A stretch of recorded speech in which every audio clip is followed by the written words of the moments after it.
नाज़रीन अस्सलाम वालेकुम। सियासत टीवी के खुसूसी प्रोग्राम ब्रेकिंग न्यूज़ में आपका खैर मकदम है। मैं मोहम्मद रियाज अहमद और मेरे साथी अशर यासिर। शुक्रिया। बहरहाल नाज़रीन, जहाँ तक ब्रेकिंग न्यूज़ का सवाल है तो आपको हम दिल्ली लिए चलते हैं, जहाँ पर सुप्रीम कोर्ट आज उमर खालिद और दूसरे जो समाजी जहदकार है, तलबा लीडर्स हैं, उनके दरख्वास्त जो उन्होंने पेश किए, जमानतों की दरख्वास्त पेश की है, उसकी समाअत करने वाली है।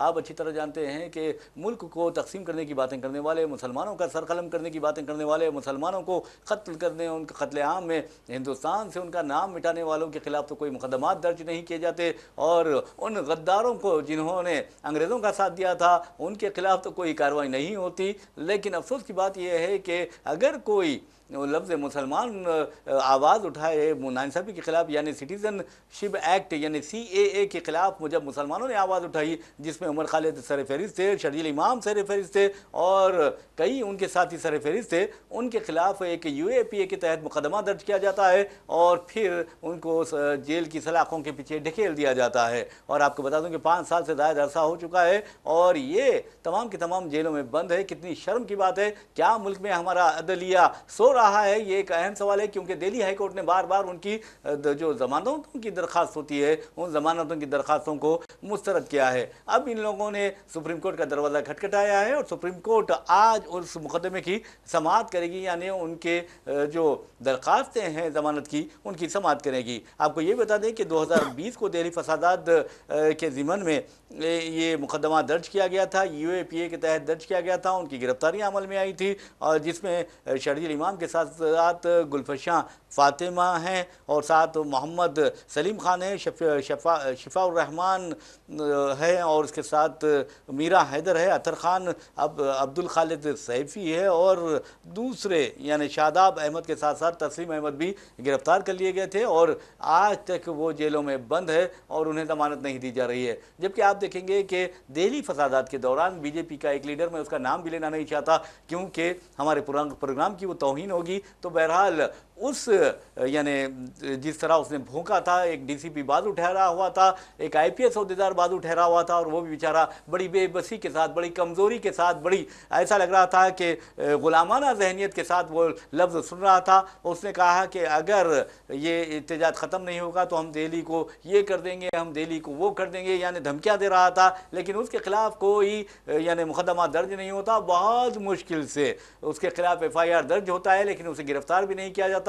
वो आराम कर रहा है और बार बार मुसलमानों के खिलाफ बयानात जारी कर रहा है। तो कितनी शर्म की बात है कि अदालत को ये नहीं दिखाई नहीं देता। जजेस जिन्होंने बार बार इन लोगों की दरखास्तें ज़मानत नामंजूर की है, उन्हें ये एहसास नहीं होता कि कहीं ना कहीं वो इन लोगों के साथ नाइंसाफ़ी कर रहे हैं। क्योंकि आप देखेंगे कि अगर आप फैसला देने में देर करते हैं तो इसका मतलब आप इंसाफ करने में देर कर रहे हैं और इसके अलावा एक जानबूझकर जो फंसाए गए हैं लोग, उनको आप जेलों में सड़ा छोड़ रहे हैं। तो बहरहाल ये बहुत ही गलत बात है। और वैसे भी नाज़रीन, आपको बता दूं कि ये क्या हो रहा है हमारे मुल्क में जब से BJP आई है। अगर BJP का कोई अगर लीडर UAPA के तहत गिरफ्तार हुआ तो आप बताइए, मैं ये चैलेंज से कह सकता हूँ कि कोई नहीं हो सकता, चाहे वो साधु हो या संत हो। और साधु संत के नाम पर जो नफरत फैलाते हैं वो लोग हों, या मुल्क को तकसीम करने की बात करते हैं, या मुसलमानों को पाकिस्तान जाने के बात करते हुए शर फैलाते हैं, या फिर आप देखिए कि कर्नाटक का एक BJP MLC है जिसका नाम T रवि है, उसने तो मुसलमानों के सर कलम करने की धमकी दी है। ऐसे दे रहा था जैसे ये हिंदुस्तान उसके बाप की जागीर हो। इस तरह के लोगों को लात मार के मैं समझता हूं कि कांग्रेस हुकूमत की ये कमजोरी है। कर्नाटक में कांग्रेस की हुकूमत है और कांग्रेस हुकूमत को यह देखना चाहिए कि अगर कोई शर्मिंदगी करता है तो उसे लात मारकर यानी जेल की सलाखों के पीछे ढकेल देना चाहिए और उसका मुकाम याद दिलाना चाहिए और उसे बताना चाहिए कि देख, ये जो मुल्क है ये तेरे बाप की जागीर नहीं है या फिर किसी के माता जी के जहेज में नहीं आया हिंदुस्तान, बल्कि ये हिंदुस्तान सबका है। और तू ये नहीं कह सकता कि फला शख्स का सर कलम कर देगा क्योंकि वो मुसलमान है। तो बहरहाल इस तरह के लोगों के खिलाफ कोई मुकदमा दर्ज नहीं किए जाते। ये एक अहम सवाल है और बहैसियत एक हिंदुस्तानी शहरी, बहैसियत सहाफ़ी, हम ये सवाल हुकूमत से कर सकते हैं। ये हमारा बुनियादी हक है और दस्तूर ने हमें यह हक दिया है। लेकिन अब तो दस्तूर का भी हक मैं समझता हूं कि मुसलमानों का छीन लिया जाने वाला है, जैसा कि आसाम में आप देखेंगे, बिहार में देखेंगे और SIR के नाम पे किया जाने वाला है। बिल्कुल सही सर। जिस तरह से हम देख रहे हैं कि बयानात जो BJP के लीडर्स की तरफ से आते हैं उन पे कोई भी एक्शन नहीं लिया जाता। हमने ये भी देखा कि संसद में किस तरह से एक मुस्लिम MP को इतनी बेहुदा मतलब बातें की गई उन पे, जी जी। और उन पे भी कोई एक्शन नहीं लिया गया, उस कार्रवाई को उससे हटा दिया गया रिकॉर्ड से। उसके बाद फिर हम ये भी देख रहे हैं कि जो उल्टे सीधे बयान देते हैं उनको एक अच्छी पोस्ट मिल जाती है। और सबसे अहम चीज़ ये है कि बीजेपी में ऊपर से लेकर नीचे तक सारे लोग ही ऐसे हैं। हम आप किसी एक को नहीं बोल सकते हैं, क्योंकि ऊपर से लेके नीचे तक किसने ये बोला था कि शमशान और कब्रिस्तान की बात किसने की थी? किसने ये कहा था कि आपकी भैंस किसी और को दे दी जाएगी? किसने ये कहा था कि अगर क्या बोलते रमज़ान में लाइट आती तो क्या उसमें क्यों नहीं लाइट आती दीपावली में? ये सारी बातें ऊपर से शुरू होती नीचे तक। लेकिन सबसे अहम चीज़ ये कि आज जो सुनवाई है उसमें, अब पिछली बार जो सुनवाई हुई थी जब बेल कैंसिल की गई थी तो उस दौरान काफ़ी लोगों के बयान सामने आए थे, और सबने ये कहा था कि जब आपको कोई वो मिल नहीं रहा है, आप उस तरह की क्या बोलते हैं इन्वेस्टिगेशन शुरू नहीं कर रहे हैं, कोई ट्रायल शुरू नहीं हो रहा है, तो फिर उनको ज़मानत क्यों नहीं दी जा रही है? तो अगर उसका प्रेशर होगा तो आज शायद ज़मानत जो है या सुनवाई जो है उसमें कुछ पक्ष में आएगा, या फिर आगे की जो कार्रवाई है उसके बारे में बात होगी। लेकिन सबसे अहम चीज़ ये है कि 5 साल हो गए हैं, और 5 साल एक लंबा अरसा होता है। अभी हमने अभी कुछ दिनों पहले बात भी की थी कि किस तरह से बॉम्बे सीरियल ब्लास्ट केस जो था ट्रेन वाला, उसमें जो लोग बरी किए गए थे उनकी क्या ज़िंदगी हो गई अब, कि इतने लंबे अरसे के बाद आपको बरी किया जा रहा है, आपकी बच्ची की शादी भी हो गई है, कई लोगों के माँ बाप भी गुजर गए, उनको पता ही नहीं चला, और अभी इनको 5 साल हुआ है। शायद अगर आज चीज़ें क्लियर होती हैं या 1 महीने के बाद क्लियर होती तो हो सकता है बाहर आ जाएं, लेकिन अगर इतना लंबा अरसा आप किसी को जेल में रखेंगे, उसके बाद आप ये कहते हुए बरी करेंगे कि इनके पास कोई भी सबूत नहीं मिले, तो फिर हमारे देश की जो अदलिया है, जो सब कहते हैं I will see you in court, शायद वो फिर चेंज होता नज़र आएगा, क्योंकि आपकी ज़िंदगी पूरी की पूरी उसमें जा रही है और आप पे कोई भी ऐसा संगीन आरोप नहीं है। यहाँ तो हिंदुस्तान में ऐसे भी हैं जो रेप केस कर देते हैं, मर्डर कर देते हैं, और बाबा बन के घूमते हैं, उनको हर 2 महीने पे पैरोल दिया जाता है, हर 2 महीने पे ज़मानत दी जाती है, वो बाहर आते हैं, अपनी कार्रवाई फिर से शुरू करते हैं उसी तरह से जिस तरह उनकी लेविश लाइफ है। लेकिन यहाँ पे अगर कोई संविधान की बात करता है, कॉन्स्टिट्यूशन की बात करता है, इस देश को कैसे चलना चाहिए कॉन्स्टिट्यूशन के हिसाब से उसकी बात करता है, तो उसको जेल में 5 साल रखे हुए हो गया है। इसका ये समझ नहीं आता है, ना ये हमारे देश की अदलिया जो पुराने जज हैं उनको भी इन चीज़ों में बाहर आना चाहिए और अपनी जो है बयानात देने चाहिए, क्योंकि आप जो आज सिखाएंगे कल के बच्चे वही सीखेंगे। आज जो एलएलबी कर रहे हैं वो आगे चल के वही सीखेंगे जो आज आप उन्हें सिखाएंगे। लेकिन एक बात है, आप कुछ भी सिखा लें, अगर मुल्क को तबाह करना है तो इस तरह की नस्ल को तैयार आप कर रहे हैं। मैं समझता हूं कि मुल्क को तबाह करना है तो फ़िरका परस्त दरिंदों को छोड़ दीजिए, फ़िरका परस्त कुत्तों को छोड़ दीजिए, और वो इस तरह का जहर फैलाएंगे कि हिंदुस्तान चीन की ज़रूरत होगी ना पाकिस्तान की ज़रूरत होगी, खुद ब खुद तबाह हो जाएगा। लेकिन हम इस तरह की तबाही बर्दाश्त नहीं कर सकते, क्योंकि ये हमारा मुल्क है और इसकी तकदीर के फैसले मुसलमानों की के बगैर मुकम्मल नहीं हो सकते। ये सोचने वाली बात है और ये खुला चैलेंज है। बहरहाल एक कर्नाटक का जो एमएलसी है, मैं समझता हूँ कि जो जिस तरह बकवास करा किया है उसने गणेश विसर्जन जुलूस के मौके पर, अरे मेरे भाई आपको इस तरह की बकवास करने वाले के खिलाफ फौरी मुकदमा दर्ज करते हुए बड़े बेइज्जती के साथ, बड़ी तौहीन के साथ उसे ले जाकर जेल में ढकेल देना चाहिए। और कांग्रेस की हुकूमत क्या कर रही है वहां पर? गलती अरे कांग्रेस की वजह से आज ये पूरे हिंदुस्तान की हालत हुई है, आप अंदाजा लगाइए। अगर 2002 के जो गुजरात फसादात थे, अगर गुजरात के खसाइयों को गिरफ्तार कर लिया जाता, उनके खिलाफ कार्रवाई की जाती, तो आज मुल्क में इस तरह के हालात पैदा नहीं होते और आज मुल्क में इस तरह की दरंगिंदगी देखने में नहीं आती। दस्तूर का मजाक उड़ाया नहीं जाता, इसी तरह दस्तूर से खिलवाड़ नहीं किया जाता, कानून से खिलवाड़ नहीं किया जाता। आप अंदाजा कीजिए कि कर्नाटक का एक जज कहता है कि यह पाकिस्तान नहीं है, तो आप अंदाजा कीजिए कि उसकी जहनियत क्या होगी, उसकी मेंटालिटी क्या होगी। एक उत्तर प्रदेश का एक जज कहता है, और वो भी बजरंग दल के जलसे में जाकर कहता है, उसके सेमिनार में जाकर कहता है, मुसलमानों को कटवा कहता है और बकवास करता है, उसके खिलाफ कोई कार्रवाई नहीं होती। मुआखजे की कार्रवाई इसके खिलाफ होनी चाहिए। लेकिन हिंदुस्तान ने मैसेज क्या दिया है सारी दुनिया को कि यहां पर अब कोई इंसाफ बाकी नहीं रहा, यहां पर जुल्म और ज्यादती होगी, यहां पर जुल्म और जबर होगा और ईसाइयों के और मुसलमानों के जो फंडामेंटल राइट्स है उसे खत्म कर दिया जाएगा। यह मैसेज देना चाह रही है मोदी हुकूमत, यह सवाल बनता है। बिल्कुल सही मैसेज देना चाह रही हूँ, मैसेज सब तक पहुंच भी गया, क्योंकि आप देखिए कि इंटरनेशनल जो मीडिया है या इंटरनेशनल लोग जो हिंदुस्तान पे रिसर्च करते हैं, उनकी रिसर्च में बाकायदा चीज़ें निकल कर के आती कि हिंदुस्तान में जो भी माइनॉरिटी है उसके साथ किस तरह का बर्ताव किया जा रहा है, चाहे वो हम देख रहे हैं क्रिश्चियन हो या मुस्लिम्स हो, अरे दलित हो या औरत हो, ये भी नहीं बच रही भाई, कोई नहीं बच रहा है। और इसमें जो लोग अपने आप को भक्त कहते हैं जो ये कहते हैं कि अगर 1,000 रुपये का पेट्रोल हो जाएगा तब भी हम वोट मोदी को देंगे, वो भी नहीं बच रहे हैं। लेकिन हाँ। सबसे बड़ी चीज ये कि आप बता नहीं सकते कि आपको दर्द हो रहा है। जी हाँ, रीजन यही सबसे बड़ा और कि आप ऐसी जगह दर्द हो रहा है आप बता भी नहीं सकते। बिल्कुल बता नहीं सकते कि आपको दर्द हो। सबसे बड़ी चीज ये है कि अभी हमने आज देखा कि देश के उपराष्ट्रपति पद के लिए जो जीते हैं क्या बोलते हैं राधा कृष्णन, सीपी राधाकृष्णन, उन्होंने शपथ ली 15वें उपराष्ट्रपति पद के लिए। और उसमें आज एक बहुत अहम चीज़ सामने आई है कि हमारे पूर्व जो वाइस प्रेसिडेंट थे वो नज़र आए हैं, और वो अपने उसी मतलब अंदाज में नज़र आए हैं जिस तरह से वो हाथ जोड़ करके सबसे अभिवादन स्वीकार करते हैं, उसी अंदाज में नज़र आए। कहीं से ऐसा नहीं लग रहा है कि आप अस्वस्थ हैं। और तो आखिर आप इतने दिन कहाँ गायब थे, अरे आपकी फाइनल स्पीच भी नहीं होती है। और अभी जिस तरह आपने एक क्या बोलते बात बोली थी कि आरएसएस जो है वो ये चाह रहा है कि बीजेपी का जो प्रेसिडेंट बनता है वो हमारा बंदा प्रेसिडेंट बने।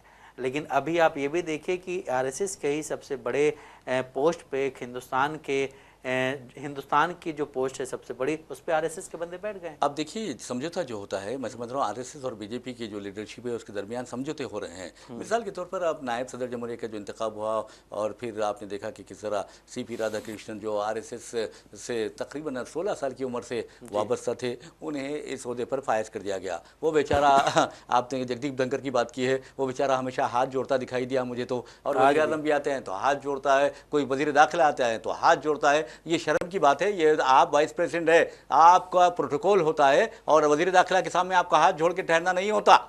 आप ये चापलूसी करते हैं और वाइस प्रेसिडेंट को चापलूसी नहीं करनी चाहिए। अब ये देखना है कि 16 साल की उम्र से आरएसएस से वाबस्ता सीपी राधाकृष्णन क्या करते हैं, क्या वो भी हाथ जोड़े खड़े रहते हैं और वो भी अमित शाह और मोदी की मर्जी के मुताबिक चलते हैं और वो भी वही करते हैं जो जगदीप धनखड़ ने किया था, और जगदीप धनखड़ ने नहीं किया तो फिर उनका हाल क्या हुआ आपने देखा कि अचानक उनकी सेहत खराब हो गई, जबकि वो बेचारा 2027 में रिटायर्ड होने वाला था या सबकदोश होने वाला था। उसने खुद ये बात कही थी और आज वो बेचारा एक साबिक नायब सदर जमहूरिया की सफ में बैठ गया है। कभी तो हालात खराब होती है, कभी सेहत खराब होती है, तो बहरहाल चापलूसी की भी हद होती है, बेगैरती की भी हद होती है। इंसान को सब कुछ होना चाहिए लेकिन बेगैरत नहीं होना चाहिए, ये सबसे अहम बात है। और पॉलिटिक्स में तो ये हो रहा है, जो पॉलिटिकल वैल्यूज हैं वो तबाह व बर्बाद होकर रह गए हैं। गिरती जा रही है हमारे हिंदुस्तान में पॉलिटिक्स जो है वो गिरती जा रही है, और जो लीडर्स हैं उनकी भी चीज़ें गिरती जा रही हैं। अभी हम एक इससे पहले प्रोग्राम में एक बात कर रहे थे कि बिहार में जो है विधानसभा चुनाव होने वाले हैं।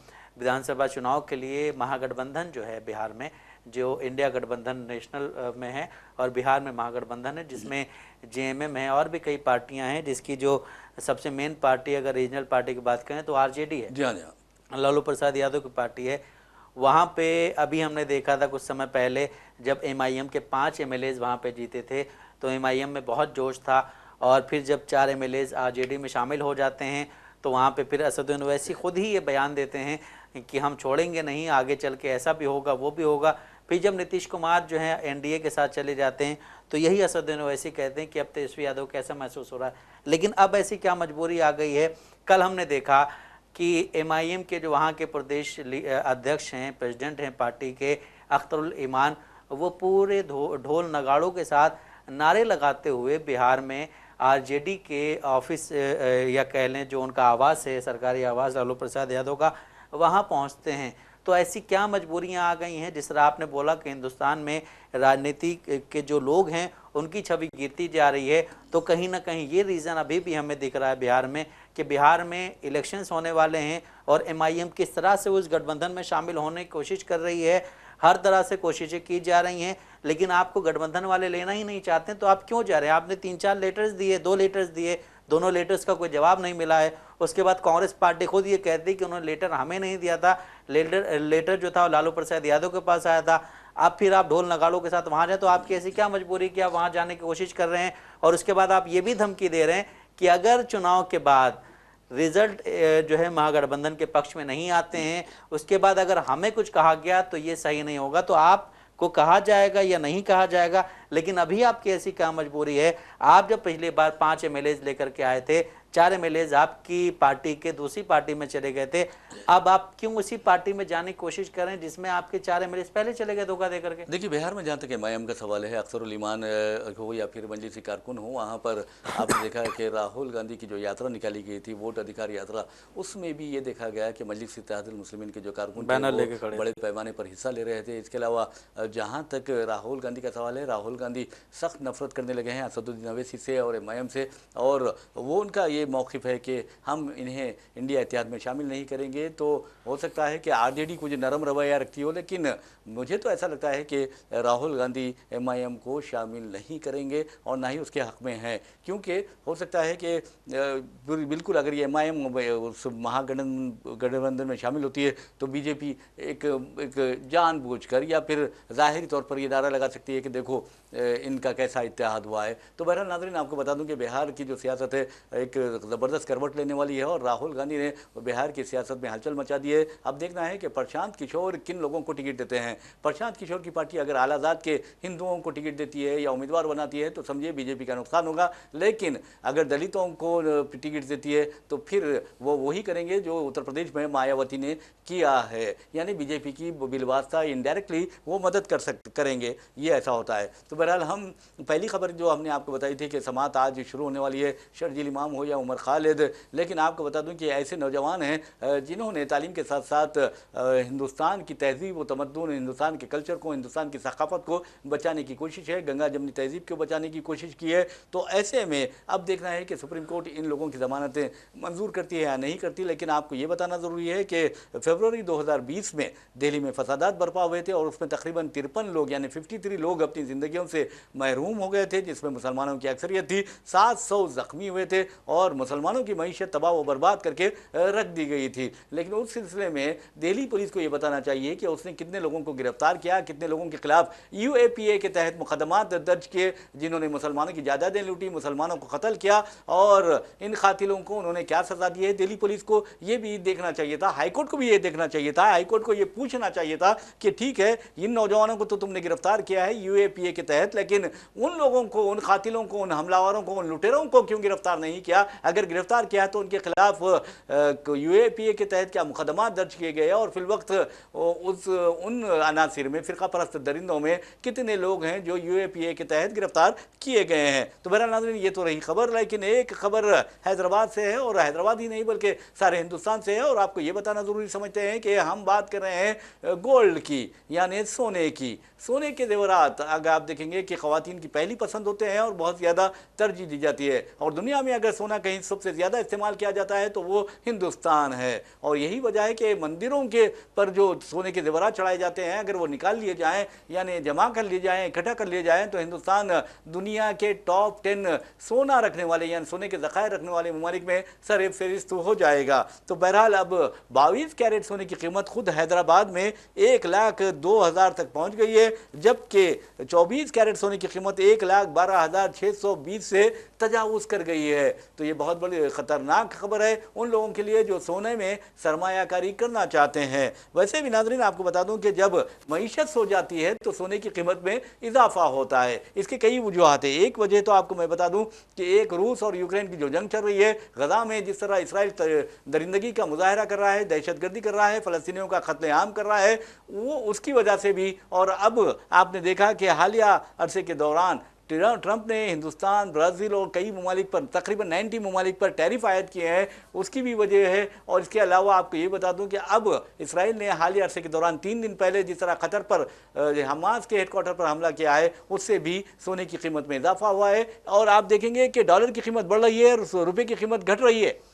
देखिए, ये तो हम देख रहे हैं कि देश के प्रधानमंत्री नरेंद्र मोदी जब सत्ता में आने वाले थे तो उन्होंने बड़े बड़े वादे किए। तो उसमें एक वादा ये भी था कि मैं आ जाऊंगा तो डॉलर की कीमत जो है वो घटेगी और रुपये की कीमत बढ़ेगी। और आज आप देखिए कि वो आई थिंक 86 प्लस में है, शायद जी 88 है, बताइए।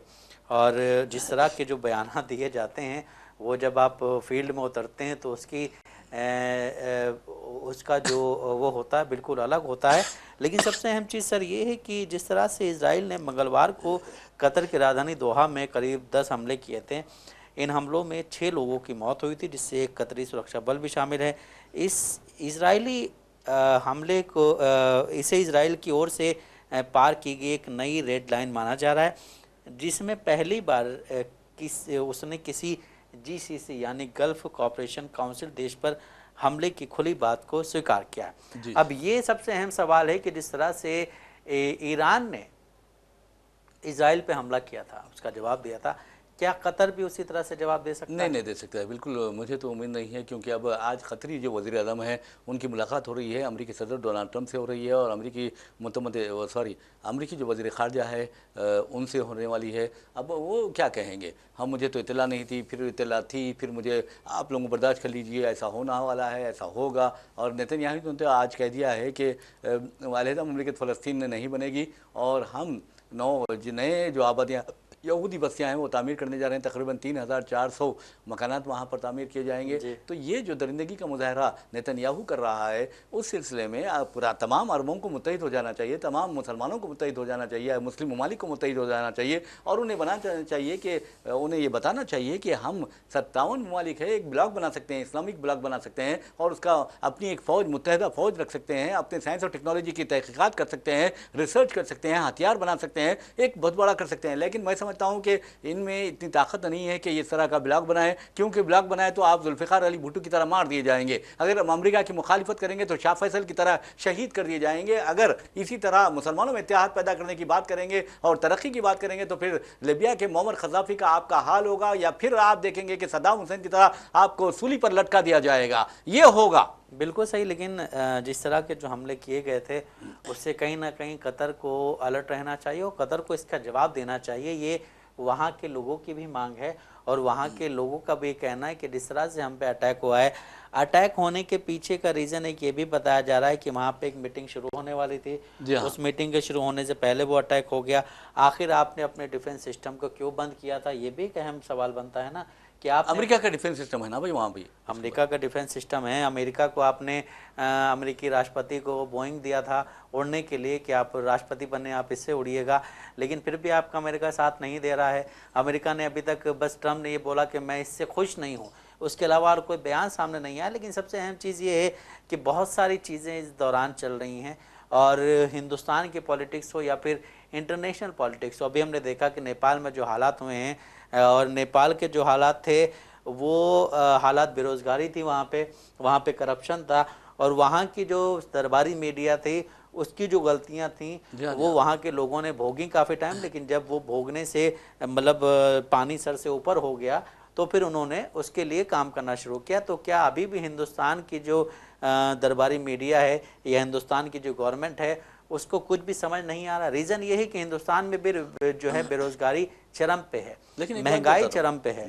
और दूसरी चीज़ ये है कि हमारे यहाँ मेन स्ट्रीम मीडिया जो है या दरबारी मीडिया जो है वो बस यही दिखा रहा है कि एक बाबा को बिठा लेता है कि ये बताए कि हिंदू राष्ट्र कब बनेगा, और अगर हिंदू राष्ट्र बन जाता है तो फिर इसमें मुसलमानों की कैसी वो होगी, मुसलमान कैसे नहीं, ये सारी बातें करने की क्या ज़रूरत है। आप ये देखिए कि हिंदुस्तान में बेरोज़गारी दर कितनी बढ़ गई है, हिंदुस्तान में महंगाई कितनी बढ़ गई है, हिंदुस्तान में भुखमरी कितनी बढ़ गई है। 5 किलो राशन में किसी का भला नहीं हो रहा है, उसी 5 किलो राशन में ऐसे चावल दिए जा रहे हैं जिससे लोग बीमार पड़ रहे हैं। लेकिन इन सब चीज़ों पे बात नहीं हो रही है।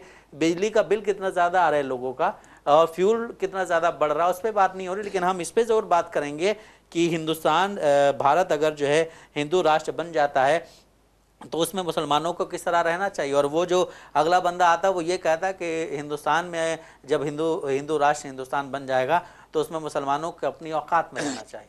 तो बहरहाल मैं आपको बता दूं, इस तरह की जो भूखने वाले भूखते रहते हैं, हिंदुस्तान रहेगा और कोई राष्ट्र वाष्ट्र बनने वाला नहीं है। और ये सेकुलरिज्म की बुनियाद पर कायम हुआ है। और आपको यही बता दें कि जमहूरियत इसकी सबसे बड़ी बुनियाद है, और दस्तूर है हमारे पास डॉक्टर BR अम्बेडकर साहब का बनाया हुआ। ऐसे में आप अंदाज़ा कीजिए कि आज अगर दलित जो बचे हुए हैं सिर्फ और सिर्फ मुसलमानों की वजह से बचे हुए हैं, वरना आप देखते कि किस तरह ज़ात पात के नाम पर ये दलितों को हलाक करते हैं, दलितों के साथ नारवा सलूक रवा रखते हैं, मानदाना सलूक रवा रखते हैं, हैं और ऐसे लोगों को, उन दलितों को ये इंसान ही नहीं समझ सकते। लेकिन इंसान इंसान होता है और इंसान की कदर की जानी चाहिए। ये नहीं देखना चाहिए कि कौन दलित है कौन ब्राह्मण है, बल्कि सब हमारी नज़रों में यानी कुदरत की नज़र में सब बराबर होते हैं, खुदा की नज़र में सब बराबर होते हैं। तमाम इंसान एक दूसरे के भाई हैं और तमाम इंसानों की जो कदर है, अगर दीन इस्लाम की बात करें तो आपको बता दूं कि सिर्फ तकवा यानी योर डीड्स, आपके जो डीड्स होते हैं, आपके जो मामलात होते हैं, आपके जो आमाल होते हैं, उससे आप बड़े या छोटे बनते हैं, वरना आप सब बराबर होते हैं।